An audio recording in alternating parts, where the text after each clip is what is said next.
em nome de Jesus. Amém. Amém? Glória a Deus.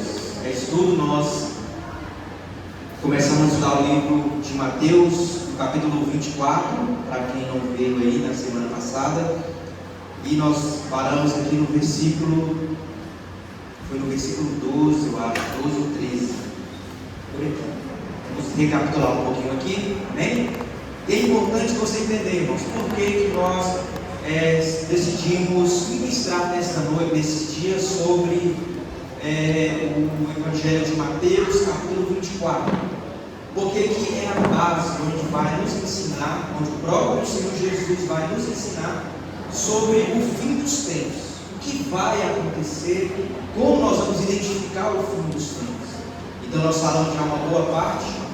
E aí depois que nós terminarmos, acredito eu que será hoje, capítulo 24, nós vamos passar para o livro de Apocalipse. Nós vamos fazer um panorama, tá? Por alto. Nós não vamos detalhar. Nós vamos passar por alto, mas explicando um pouco melhor ali o Apocalipse para você entender. E como eu digo, queridos, as pessoas, principalmente os servos de Deus, e nem se fala, né? Mas servos têm medo quando fala Apocalipse, até treme, porque lá tem umas figuras, né? Umas bestas, uns animais estranhos, e a pessoa tem medo de ler. Não é para você ter medo. Lembra que ali foi escrito para o povo de Deus, então tem muita coisa boa para nós. E tem muita coisa ruim para quem não é. Para quem está firmado em Cristo tem coisas boas, para quem não está tem coisa ruim. Então nós estamos no Senhor. Então ali tem muitas coisas boas para nós, amém? Então vamos lá. Vamos acompanhar aí na Bíblia, Mateus capítulo 24, versículo 12, que nós paramos aqui. E por se multiplicar a iniquidade, o amor de muitos esfriará. Começando daqui, os irmãos lembram que eu falei na semana passada que muitos pregadores, você já deve ter ouvido alguns pregadores, porque eles são muitos que têm esse entendimento, e biblicamente falando não é correto esse entendimento. Qual? Que nos últimos dias acontecerá um grande avivamento. Isso não é bíblico.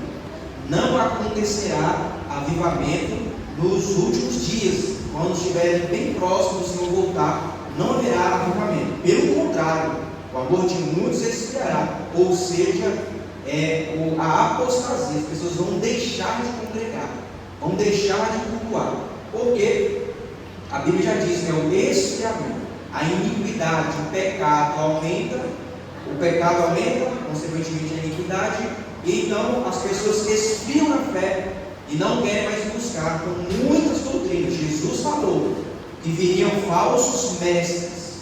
O que significa isso? Falsos mestres, homens e mulheres que vão ensinar doutrinas falsas que não estão na Bíblia e vão usar a Bíblia para ensinar. Por isso é importante você conhecer a Bíblia.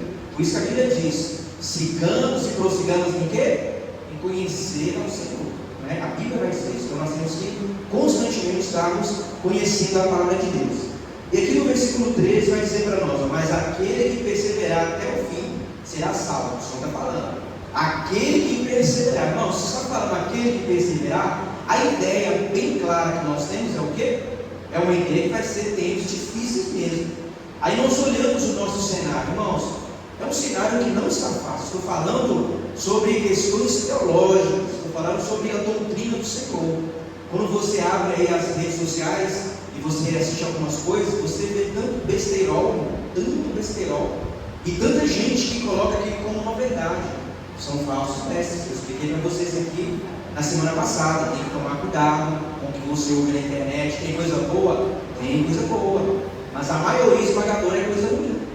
São falsos mestres. Você vai observar que são pessoas que eram da igreja, que saíram da igreja, eram pastores e deixaram de pastorear e agora nem vão na igreja mais, agora ficam em casa gravando live e ensinando besteirol. Eu afirmo, besteirol, porque a nossa base é a Bíblia.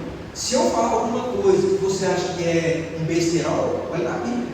Se você vê que eu sou contra a Bíblia, irmão, não acredite no que eu disser. Acredite na palavra de Deus. Amém? A palavra de Deus está acima de qualquer pessoa. Então aquele que perseverar até o fim será salvo. Versículo 14, olha só. E este evangelho do reino será pregado em todo o mundo, em testemunho a todas as gentes, e então virá o fim. Então aqui está dizendo para nós que as boas novas da salvação têm que ser pregadas. E quando nós olhamos o nosso cenário hoje, olhamos há uns 20 anos atrás, nós vamos observar que a disseminação da palavra, o ensino da palavra, aumentou bastante, justamente por causa da internet. Eu disse, tem coisas boas, mas tem muita coisa ruim. A coisa boa é que as pessoas elas vão para as redes sociais, pessoas de Deus, e vão ensinar. Por exemplo, né, se você sintoniza a rádio é local, só numa região. Se vai para uma televisão, já é um espaço maior, um alcance maior. Mas a internet é mundial. A internet é mundial. A pessoa grava um vídeo aqui, de repente o vídeo vai parar lá no Japão. O alcance é mundial. Então a internet é boa para divulgação do Evangelho. Mas ainda existem muitas nações que ainda não ouviram falar de Cristo. Ainda existem povos que ainda eles não conhecem nem a Bíblia. Não conhecem. Então qual o papel nosso para que Jesus volte? O nosso papel é evangelizar. E como que nós evangelizamos? Tem várias formas de evangelizar. Nós podemos ir para a internet, pregar o Evangelho, falando a verdade, né? Uma vez eu ouvi alguém falando que quando o justo se cala, né? Quando nós nos calamos, o ímpio vai tomar conta. Então se nós nos calamos com a verdade, a mentira vai tomar conta. Então nós temos que ir para as redes sociais, nós falar a verdade, pregar o Evangelho. Você não sabe o alcance que isso vai ter. Então, nós temos que ir não só na internet, mas eu estou falando com o seu colega de trabalho, né, onde você mora, onde você estiver presente.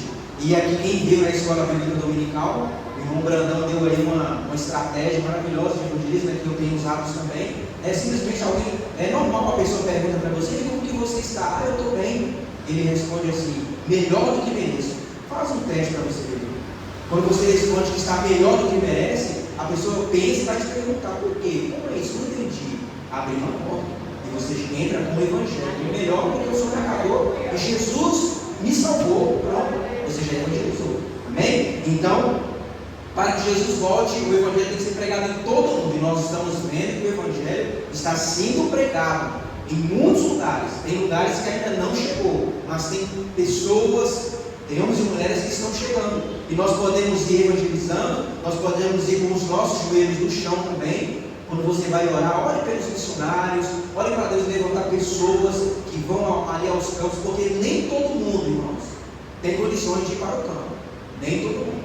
É aquele que tem o dom realmente que o Senhor entregou. O evangelista, esse. Porque se for uma pessoa qualquer, não tem como, não consegue ir para o campo para evangelizar. Não estou falando de evangelizar aqui na cidade.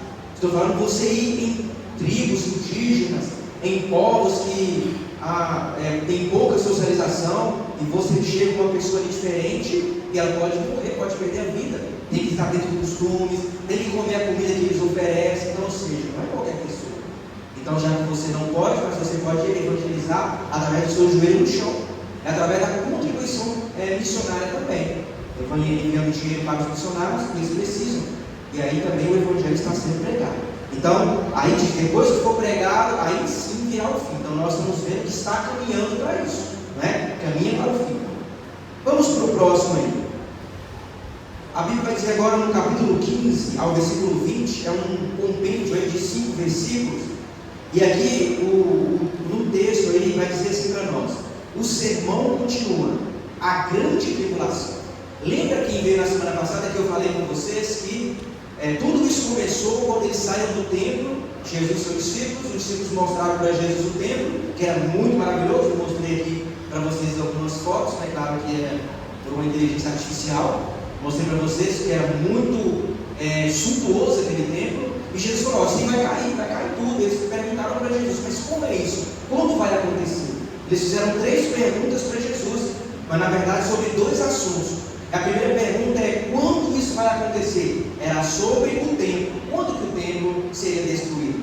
Então aqui no versículo 15 ao versículo 20, coloca assim: a grande tribulação. Mas na verdade, o primeiro versículo aí, aqui vai ser uma mistura da primeira resposta, da primeira pergunta, resposta da primeira pergunta e resposta às outras perguntas. Então temos que entender aqui, porque não é uma só coisa, né? Então vamos aqui.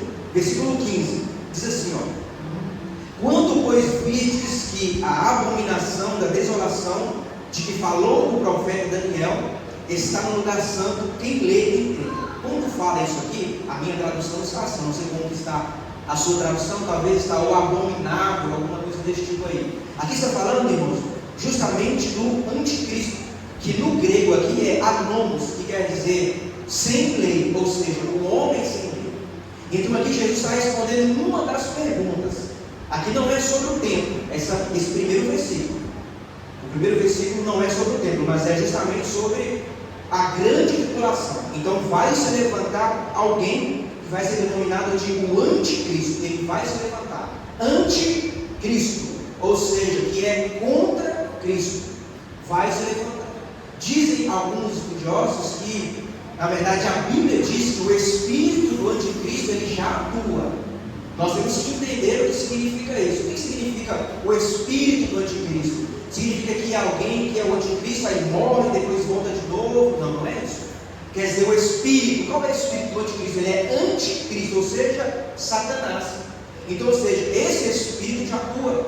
E nós vamos ver ao longo da história, tudo que vai contra Deus, então é o espírito do anticristo. Mas vai chegar um tempo, vai chegar um período onde que ele vai se manifestar literalmente. Por enquanto, nós vamos ver na Bíblia que é o espírito do anticristo, ele já atua. Ou seja, tudo que é contra Deus, então é o espírito do anticristo. Mas vai chegar um período que não está muito longe, que vai se manifestar literalmente a pessoa, um homem, que vai ser o anticristo, que vai criar leis, um monte de coisa, mas esses detalhes nós vamos falar lá no Apocalipse, porque lá traz mais detalhes para nós. Por enquanto você precisa entender que quando fala o abominável, está falando do anticristo, e é uma pessoa, tá? É uma pessoa. E quando a Bíblia fala do espírito do anticristo, está dizendo daquilo que fala, que é tudo que é contra Cristo. Deu para vocês entenderem, irmãos? O espírito do anticristo não é uma pessoa, mas é o que já atua. A ideia é o quê? É levantar-se contra Cristo. Mas vai chegar um período no fim dos tempos que esse vai se manifestar literalmente. Ele vai ter autoridade, vai ser dado autoridade para esse anticristo, para essa pessoa, para ele atuar. E aqui também está ligado também o número da besta, que eu falei com vocês também na semana passada. Lembra? 666. Mas eu vou explicar para vocês também lá no Apocalipse, tá bom? Mas é só para você entender que aqui está ligado e que aquele número da besta não é o que as pessoas pensam. Não é o que as pessoas pensam. Amém? Nós temos que entender uma coisa, queridos. Quando nós nos convertemos, nós aprendemos algumas coisas que é passado para nós. Aí nós ouvimos, mas nós não estudamos. Aí com o passar do tempo, quando nós vamos estudando, nós vamos percebendo que há alguma coisa que não bate. Aí por isso nós temos que estudar. Então quando eu me converti, eu aprendi muita coisa que eu achava que era verdade.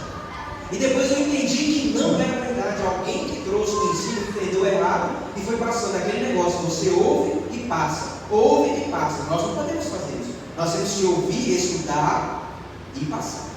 Ouve, estuda e passa. Vê se há coerência com a palavra. Tá bom? Então aqui no versículo 15 ele está respondendo uma pergunta, a segunda pergunta, sobre o final dos tempos. Então no final dos tempos vai se levantar o anticristo. E aqui vou dar só uma palhinha aqui, porque existem algumas linhas de pensamento a respeito do anticristo. Algumas linhas entendem que o anticristo ele ainda não apareceu por causa da igreja. Ou seja, a igreja vai ser arrebatada e o anticristo ele vai aparecer. Algumas linhas entendem dessa forma. A maioria, irmãos, mas eu te disser que essa linha não é coerente com a palavra. Essa linha de pensamento não é coerente com a palavra. Tá bom? Mas eu vou explicar depois, por isso você tem que vir para os cursos de quarta. Eu estou falando isso para você vir na semana que vem e na outra. Não, eu te entrego o ouro, agora você não volta, né? Espere, né? Amém. Então, entendemos aqui que aqui está falando do anticristo que ele vai aparecer. Amém, irmãos? Vai aparecer. E segundo alguns estudiosos, eles entendem que esse anticristo, ele talvez já esteja em nosso meio. Tá bom? Mas nós vamos explicar mais detalhes sobre isso aí. Agora vamos para o versículo 16. 16 diz assim: então os que estiverem na Judéia, que fujam para os montes. Agora, do versículo 16 ao versículo 20, veja bem, Do versículo 15 ao versículo 20, na sua Bíblia está falando que é a grande tribulação, mas não é bem assim. O versículo 15 está se referindo à grande tribulação. Do versículo 16 ao 20 já não é a grande tribulação. Então é o que ele está falando? Agora já é sobre a destruição do templo, que aconteceu no ano 70 depois de Cristo, tá bom? No ano 66, no ano 64, Nero, ele incendiou Roma, colocou a culpa nos cristãos. Em 66 começou uma grande perseguição a ponto de um cerco. E em 70, no ano 70 foi quando houve a destruição do templo, aí destruiu tudo. Foi o que Jesus havia falado. Jesus havia falado para os discípulos que aquelas pedras, aquele templo não ficaria ali. E aí, alguns anos depois, o templo foi destruído. E aqui é justamente sobre a destruição do templo, que diz assim, ó: então os que estiverem na Judéia, que fujam para os montes. E quem estiver sobre o telhado, não desça a tirar alguma coisa de sua casa. E quem estiver no campo, não volte atrás a buscar as suas vestes. Mas ai das grávidas e das que amamentarem naqueles dias. E orai para que a vossa fuga não aconteça no inverno nem no sábado. Vamos entender, né, o que significa isso aqui? Porque isso traz dúvida na mente de muitas pessoas. Muitos irmãos já me perguntaram: o que é isso? Quer dizer que nos últimos dias não pode estar grávida? Meu irmão, aqui não tem nada a ver com os últimos dias. Lembra disso? Bom? Por isso que as pessoas fazem confusão, tem que estudar. Aqui não é sobre os últimos dias, aqui é sobre a destruição do templo. Marca na sua Bíblia aí, do 16 ao 20, está falando a destruição do templo. Não é sobre a grande tribulação, não é sobre o final dos tempos, tá bom? Então Jesus está falando: olha, vai acontecer um cerco tão grande, vai acontecer um cerco tão grande sobre a cidade, que vai ter esse problema aqui com essas pessoas. Vamos entender então o que significa isso aqui. O cerco da cidade. Ninguém entrava naquela cidade e ninguém saía. Foi igual Samaria. Quem veio no culto domingo, eu ministrei sobre domingo sobre esse cerco de Samaria, foi mais ou menos a mesma coisa. Ninguém entrava e ninguém saía. Foi um cerco poderoso. Então, ou seja, se alguém estava no campo e ele voltasse para entrar na cidade, Jesus falou: olha, não volte, fique no campo, porque a cidade está cercada. E quem está dentro não vai conseguir sair. Quem está no telhado, consertando alguma coisa, vendo alguma coisa, cai fora. Isso fala de um senso de urgência. Ou seja, pegue o que você tem e vai embora. Aqui está falando para não se preocupar com bens materiais. Naquele momento ali, por quê? Porque era urgência, a vida das pessoas estava correndo risco. Quando o cerco começasse, se a pessoa não corresse, ela morreria. E foi o que aconteceu depois. Foi um cerco terrível. Milhões de pessoas morreram. A cidade pegou fogo. A história, não a Bíblia. A Bíblia diz o que Jesus falou. Mas a história, né? Flávio José, contando no livro dele, vai dizer que foi um cerco tão grande que as pessoas elas decidiram morrer por causa do cerco, de tão feio que era. Era fogo para todo lado, porque tocaram fogo na cidade, colocaram fogo no templo, derrubaram o templo. Quem estava presente não conseguia fugir. As pessoas pulavam das casas para morrer, para perder a própria vida, porque foi algo terrível. Jesus havia falado isso. Então, nesse versículo, quando fala sobre as grávidas, o que quer dizer sobre as grávidas? Porque veja bem, numa época, a mãe sempre preocupa com seus filhos, né? Sim ou não? A mãe sempre preocupa com os filhos. Então, a mulher grávida, imagina uma mulher grávida no meio de um cerco, tendo que fugir. Então, ai das que estiverem grávidas. Por quê? Porque ia ter que correr, ia ter que fugir, ou seja, ia morrer ela e quem? E o filho. E a mãe geralmente vai proteger o filho. Então, ou seja, essa mãe, como sente proteger o filho, morreu os dois. Então, ai das que estiverem grávidas, o sentido é esse, por causa que teria que fugir, mas não teria como fugir, porque o cerco foi um cerco terrível. E aí fala sobre para que a fuga não aconteça no inverno. Por quê, irmãos? Olha aqui para nós, olha o calor que nós estamos enfrentando aqui, não é? Pois é, meu irmão, naquela região, na época do frio, é frio, meu irmão, abaixo de zero. Imagina alguém tendo que correr a um frio abaixo de zero. E eu te pergunto, você acha que as roupas que nós temos hoje, aquele povo tinha, irmão? Essas botas que as irmãs têm quando é época do frio, aquelas botas, né, bonitas, tal, que aquecem, meu irmão, quem era essas mulheres para ter um trem desse? Ou seja, era muito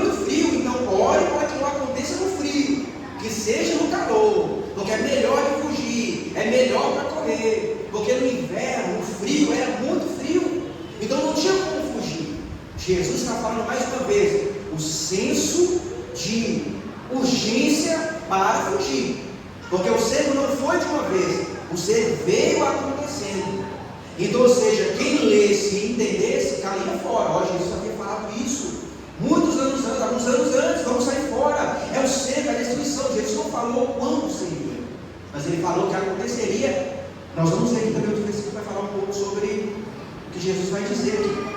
Deixa eu ver aqui. Ainda se estiverem grávidas, as que amamentam naqueles dias, orai para que a vossa fome não aconteça no inverno, nem no sábado, né? No sábado por causa das leis.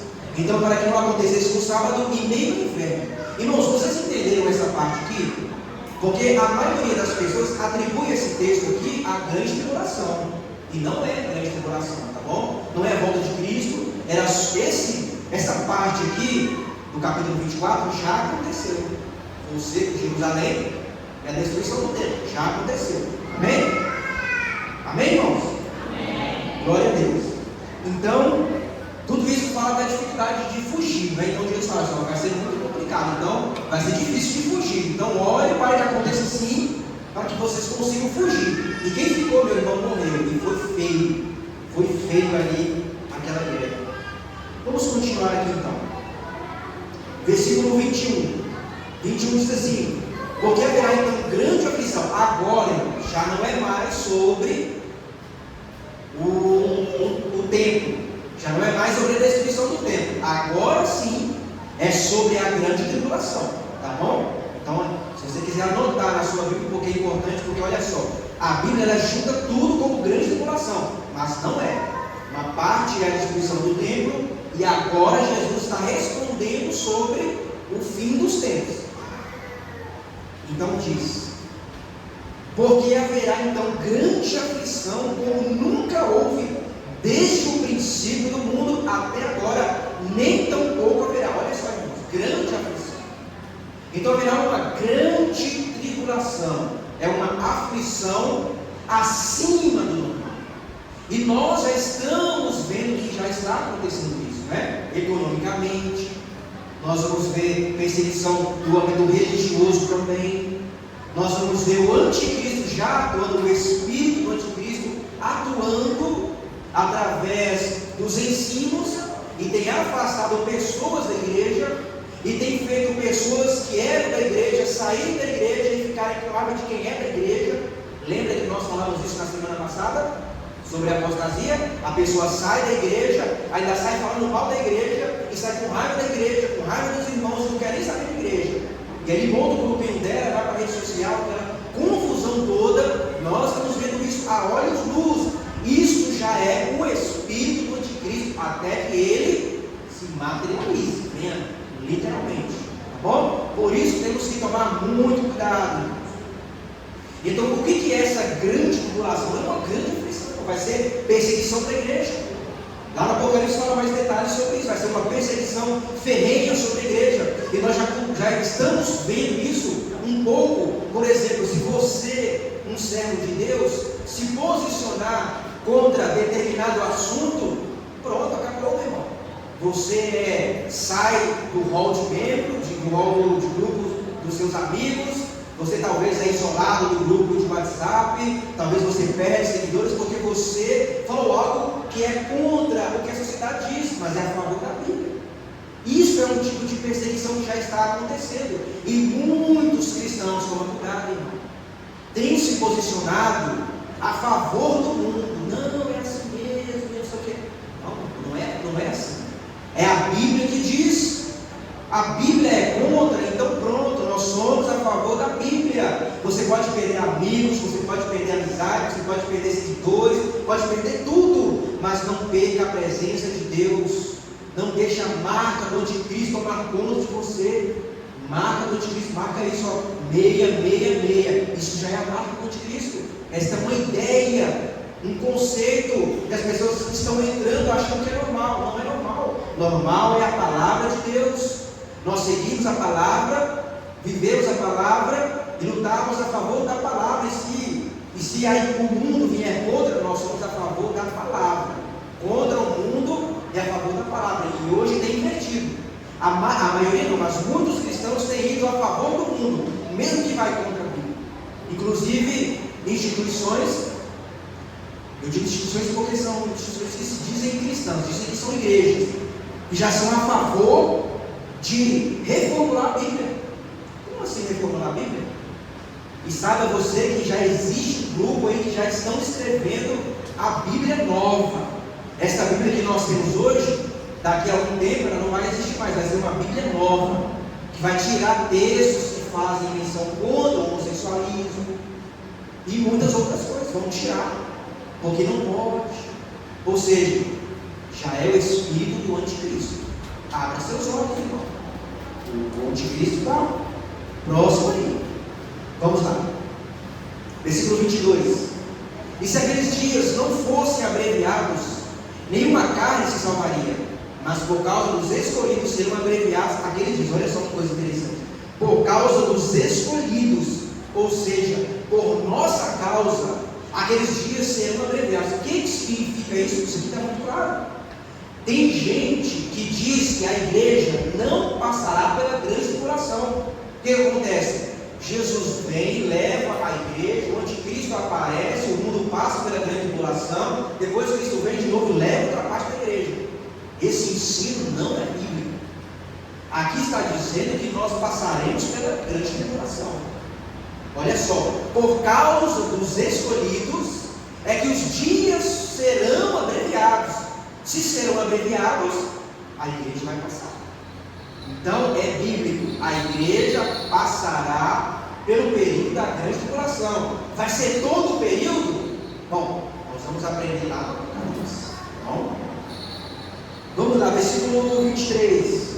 Então, se alguém vos disser, eis que o Cristo está aqui ou ali, não lhe deis crédito. Já expliquei isso aqui na semana passada, né? Mostrei até alguns nomes de pessoas que vieram dizendo ser a encarnação de Cristo. Inclusive tem um hoje que se diz ser o próprio Cristo.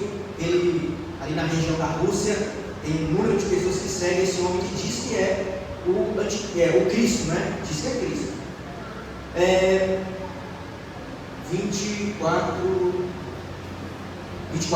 Porque surgirão falsos cristos, falsos profetas, e farão tão grandes sinais e prodígios que, se possível fora, enganariam até os escolhidos. Eu expliquei também sobre isso aqui. Expliquei sobre algumas pessoas que tentam enganar a igreja com dom de revelação. Pura mentira, não é nada de Deus revelando. São pessoas usando o nome de Deus para ganhar dinheiro. Então abra seu olho. Aí tem um lado, não podemos levar ao extremo, né? O extremo de um lado de não acreditar na revelação, a revelação existe. Outro lado de supervalorizar, não pode também. Tem que ser meio termo. Peraí, vamos olhar essa revelação, ela tem que ter base bíblica.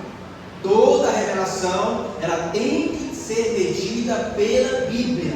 Toda revelação.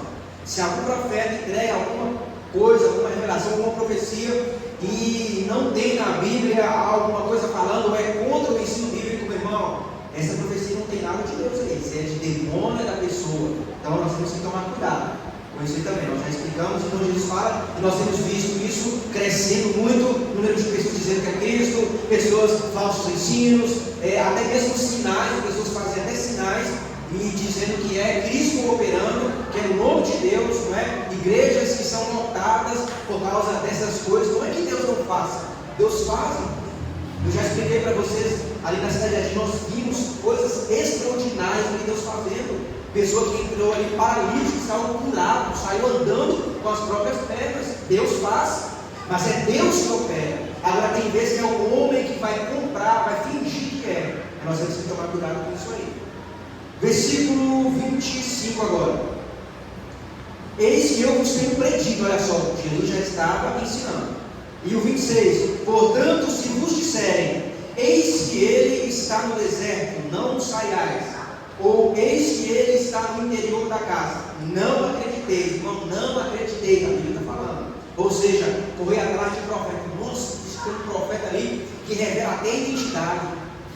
E daí, meu irmão, o que se importa? E a pessoa sai doida, às vezes vai até para outra cidade, para ver lá o tal do profeta, para ver se entrega uma revelação, se entrega uma profecia. Meu irmão, não perca seu tempo, meu irmão. Quando Deus quer te entregar uma revelação, Deus vai na tua casa, Deus vem na igreja, Deus te encontra na rua, Deus vai revelar para você na rua. Já vi Deus entregando revelação na rua, pessoa andando e ela depois fala: mas meu irmão, era um bêbado. Que isso? Deus usou bêbado? Quando Deus quer falar, Deus não usou uma mula, irmão?